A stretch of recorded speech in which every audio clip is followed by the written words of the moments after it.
Hello everyone and welcome back to Tuition Point. This is the fourth lecture of our series Electronic Devices and Circuit EDC.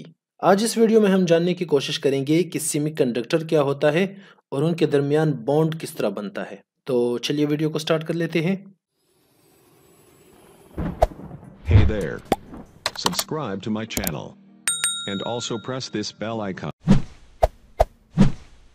सबसे पहले semiconductor. What is semiconductor? Semiconductor are material which have conductivity between conductor and non-conductor.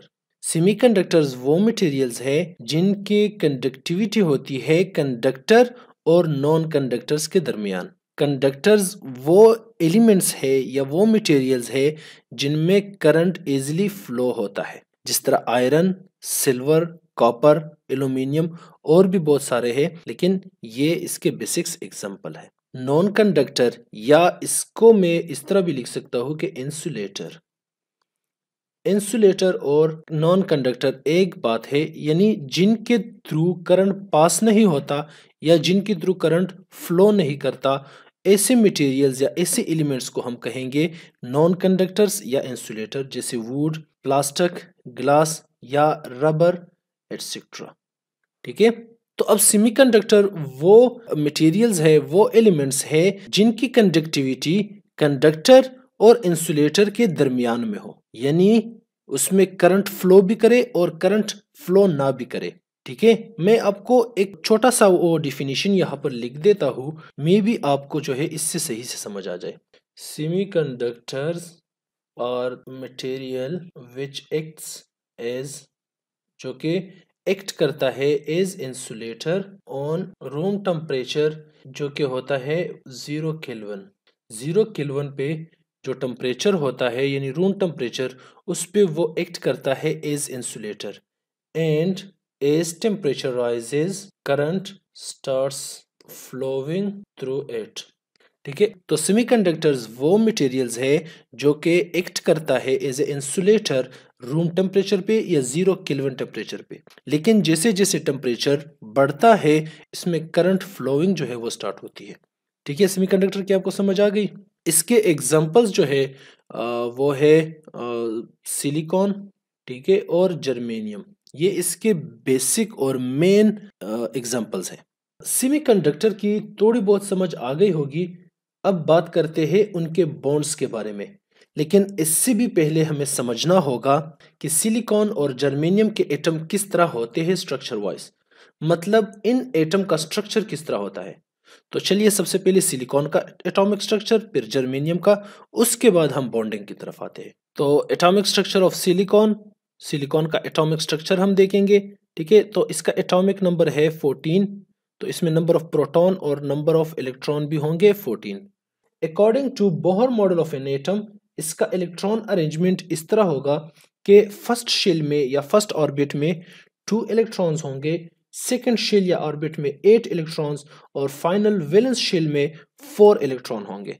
ठीक है, अब ये किस तरह हुआ, ये मैंने आपको पिछले लेक्चर में भी बताया था कि बोहर ने कहा था कि ये इलेक्ट्रॉन जो है, इलेक्ट्रॉन का अरेंजमेंट मुख्तलिफ शेल्स में किस तरह होंगे, 2n स्क्वायर। इन बेसिस पर इलेक्ट्रॉन्स डिवाइडेड होंगे शेल्स में। n यहाँ पर है नंबर ऑफ शेल। अगर मैं फर्स्ट शेल की बात करता हूँ तो इसका होगा 2 1 स्क्वायर। तो इसका मतलब ये हुआ कि फर्स्ट शेल में कितने इलेक्ट्रॉन्स होंगे, 2। सेकंड शेल में देखते हैं 2 2 स्क्वायर, तो इससे आ जाएगा 4, 4 इंटू 2 से आ जाता है 8 इलेक्ट्रॉन्स। थर्ड शेल में अगर हम बात कर ले, सो 2 इंटू 3 स्क्वायर, यहाँ इससे आता है 18 इलेक्ट्रॉन्स। अगर हम इस वैलेंस शेल को देख ले तो यहाँ पर 4 इलेक्ट्रॉन्स है, लेकिन यहाँ पर है कि थर्ड शेल में 18 इलेक्ट्रॉन्स होने चाहिए। यहाँ पर अगर हम देख ले इन फर्स्ट 2 में, तो ये बन जाते हैं 10 इलेक्ट्रॉन्स। ठीक है, मतलब 10 इलेक्ट्रॉन्स तो फर्स्ट और सेकंड शेल में है, बाकी रहते कितने हैं, 4 इलेक्ट्रॉन्स। तो अब 18 के बजाय यहाँ पर जो लास्ट वैलेंस शेल है तो उसमें वही 4 इलेक्ट्रॉन्स आएंगे। ठीक है, तो ये इसका हो गया एटॉमिक स्ट्रक्चर। अब आगे चलते हैं, यहाँ पर अगर हम इसका एनर्जी बैंड डायग्राम देख ले तो ये है वैलेंस बैंड, ठीक है, ये है, और इसका जो ऊपर कंडक्शन बैंड जो है वो इसका यहाँ पर बनाया गया है। कंडक्शन बैंड का मतलब ये है कि इस इलेक्ट्रॉन को मैं कितना एनर्जी दूं कि ये इससे आउट होके, वैलेंस शेल से आउट होके ये फ्री इलेक्ट्रॉन बन जाए, और ये फ्री इलेक्ट्रॉन फिर सबब बनता है कंडक्टिविटी का या फ्लो ऑफ करंट का। तो सिलिकॉन का जो कंडक्शन बैंड की एनर्जी है वो है 1.8 इलेक्ट्रॉन वोल्ट, ठीक है, और वैलेंस बैंड का जो एनर्जी है वो है 0.7 इलेक्ट्रॉन वोल्ट। इसका मतलब ये है कि ये इलेक्ट्रॉन, इस इलेक्ट्रॉन को जब ये वैलेंस बैंड में होता है तो इसकी एनर्जी होती है 0.7 इलेक्ट्रॉन वोल्ट, ठीक है, और इसको मजीद इसके साथ जब हम ऐड करते हैं 1.1 इलेक्ट्रॉन वोल्ट इसको देते हैं इस इलेक्ट्रॉन को, तो ये फिर बन जाता है फ्री इलेक्ट्रॉन, ठीक है। इसका मतलब ये हुआ कि ये एनर्जी गैप जो है इसको हम कहेंगे फॉरबिडन एनर्जी गैप, ये EF से हम डिनोट करते हैं। तो EF इनके दरमियान क्या हो गया 1.1 इलेक्ट्रॉन वोल्ट, और ये इसको इस तरह भी लिख सकते हैं कि 1.8 माइनस 0.7, इसको इस तरह भी हम लिख सकते हैं। तो इससे आता है 1.1 इलेक्ट्रॉन वोल्ट। इसका मतलब ये है कि अगर मैंने सिलिकॉन में वैलेंस शेल से एक इलेक्ट्रॉन निकालना है बाहर, तो मैं 1.1 इलेक्ट्रॉन वोल्ट एनर्जी दूंगा, तो ये फिर बन जाएगा फ्री इलेक्ट्रॉन। अब सेम इसी तरह जर्मेनियम का भी है, लेकिन जर्मेनियम का एटॉमिक नंबर ज्यादा है। जर्मेनियम का एटॉमिक नंबर क्या है 32 है, तो इसका मतलब कि यहाँ पर इलेक्ट्रॉन भी 32 होंगे। अकॉर्डिंग टू बोहर इसके फर्स्ट शेल में होंगे 2 इलेक्ट्रॉन्स, सेकंड शेल में होंगे 8 इलेक्ट्रॉन्स, थर्ड शेल में होंगे 18 इलेक्ट्रॉन, और इसके बाद जो लास्ट शेल है, वैलेंस शेल है या वैलेंस ऑर्बिट है, उसमें होंगे 4 इलेक्ट्रॉन्स। ये भी सेम इसी फॉर्मूले पर है कि 2n², इसी फॉर्मूले पे ये इलेक्ट्रॉन डिस्ट्रीब्यूटेड है जर्मेनियम में भी। फर्स्ट इलेक्ट्रॉन में है, फर्स्ट शेल में है 2, इसके बाद इसी फॉर्मूले के बेस पर सेकंड में 8, फिर इसी फॉर्मूले के बेस पर इसमें है 18, और इसी फॉर्मूले के बेस पे अगर हम फोर्थ शेल देख ले तो उसमें बनते हैं कितने, इसमें बनते हैं 32 इलेक्ट्रॉन्स बनते हैं। लेकिन यहां पर अगर हम देख ले तो ये है 28, यहां से यहां तक है 28, तो कितने रिमेन्स रहते हैं 4, तो यहां पर 32 के बजाय 4 इलेक्ट्रॉन्स होंगे लास्ट शेल में, ठीक है। इसकी समझ आ गई। सेम इसी तरह इसका भी होगा वैलेंस बैंड एनर्जी, और इसके बाद यहां पर कंडक्शन बैंड एनर्जी। मतलब ये जो वैलेंस बैंड में जो इलेक्ट्रॉन है इसको मैं यहां पर कितनी एनर्जी दूं ये आपको पता होनी चाहिए, ठीक है। तो इस केस में हमारे पास जो EF है, फॉरबिडन एनर्जी गैप जो है, वो यहां पर है 0.72 इलेक्ट्रॉन वोल्ट। इसका मतलब ये है कि अगर मैं इस इलेक्ट्रॉन को फ्री बनाना चाहता हूं, फ्री इलेक्ट्रॉन बनाना चाहता हूं, तो मुझे यहां पर देनी पड़ेगी 0.72 इलेक्ट्रॉन वोल्ट एनर्जी। तो ये हो गया सिलिकॉन, ये हो गया जर्मेनियम, दोनों का सिर्फ मैंने क्या कर दिया है, वैलेंस शेल मैंने यहाँ पर हाईलाइट किया है, बाकी यहाँ पर जो शेल्स है वो मैंने नहीं लिखे। यहाँ पर हमारा मकसद है बॉन्डिंग के लिए जो इस्तेमाल होता है वो होता है वैलेंस शेल, तो यहाँ पर हमारा फोकस किस चीज पे होना चाहिए, वैलेंस शेल पे। तो इसकी भी 4 इलेक्ट्रॉन्स है वैलेंस शेल में, और इसकी भी 4 इलेक्ट्रॉन्स है वैलेंस शेल में। अब आते हैं हमारे मेन टॉपिक पे, जो कि है सेमीकंडक्टर और सेमीकंडक्टर एंड देयर बॉन्डिंग। तो सेमीकंडक्टर तो हो गया, अब रह जाता है बॉन्डिंग, तो वो भी चल के स्टडी करते हैं। सेमीकंडक्टर में बॉन्ड्स किस तरह होता है, मैं यहाँ पर सिलिकॉन का बता देता हूँ, जर्मेनियम का भी इसी तरह होता है। लेकिन याद रखे in this lecture we are going to just talk at room temperature, ठीक है। रूम टेम्परेचर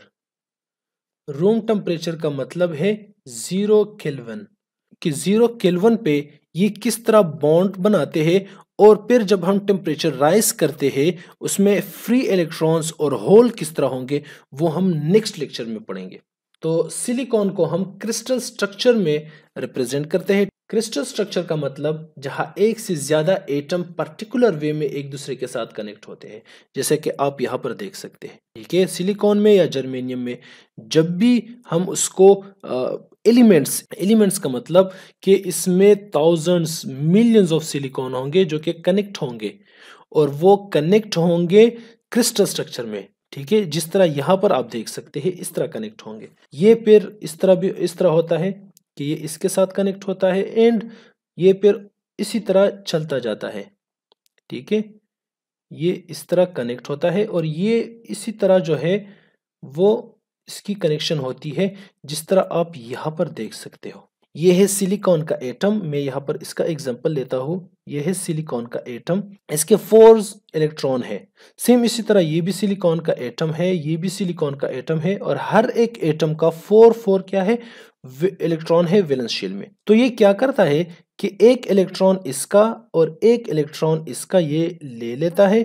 ठीक है, और ये पेयर बना लेता है। सेम इसी तरह ये इसके साथ पेयर बना लेगा, ये इसके साथ पेयर बना लेगा, और ये इसके साथ पेयर बना लेगा। ठीक है, तो इसके अब कितने हो गए, इसके भी 8 बन जाते हैं। जिस तरह इस सिलिकॉन के 8 इलेक्ट्रॉन्स बन गए वैलेंस शेल में, सेम इसी तरह सबके 8 इलेक्ट्रॉन्स बन जाते हैं। तो इस तरह बॉन्डिंग को हम कहेंगे जिसमें 2 एटम्स आपस में इलेक्ट्रॉन्स की म्यूचुअल शेयरिंग करता है। इस तरह बॉन्डिंग को हम कहेंगे कोवेलेंट बॉन्डिंग। ठीक है, इनके दरमियान जो बॉन्ड बना है वो है कोवेलेंट बॉन्ड।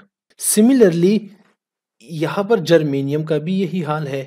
ठीक है, कि ये नाइबरिंग जो इलेक्ट्रॉन है उसके साथ ये बॉन्ड बना लेता है, कोवेलेंट बॉन्ड। ठीक है, म्यूचुअल शेयरिंग करता है। म्यूचुअल शेयरिंग कि इसने इसके साथ शेयरिंग की है और इसने इसके साथ शेयरिंग की है।